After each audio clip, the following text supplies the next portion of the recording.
ওটারে ওই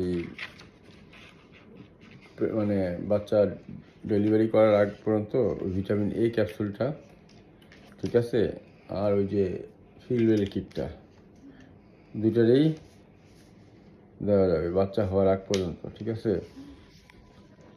code লিভারটা pregnant বিল্লির জন্য ভালো, এই ক্যাপসুলটাও ভালো, ঠিক আছে। কাকু তুমি ভালো হয়ে যাও, তোমার তো শুভ সংবাদ। কই এখন হইতেছে ইন্টোব্যাক আর অ্যান্টিবায়োটিক তো আর খাওয়াবো না, না আপাতত বন্ধ থাকো কিছুদিন, ঠিক আছে। একবার 1 মাস হয়ে গেছে তো, তো রিকভার তো অনেকটাই ইয়ে হয়ে গেছে, তাই না।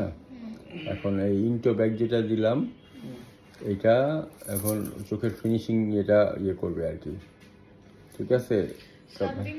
এটা চোখের ওই ভিতরেরটাতেও কাজ করবে, বাইরে যে ইয়ে হয়েছে আইলিডে ইনফেকশন হয়েছে, ওটাও আইলিডের এই ইনফেকশনটা দুইটা কারণে, এক হলো মাইট পোকার কারণেও, প্লাস সেকেন্ডারি ব্যাকটেরিয়া ফাঙ্গাল ইনফেকশনের কারণেও। Vitamin A capsule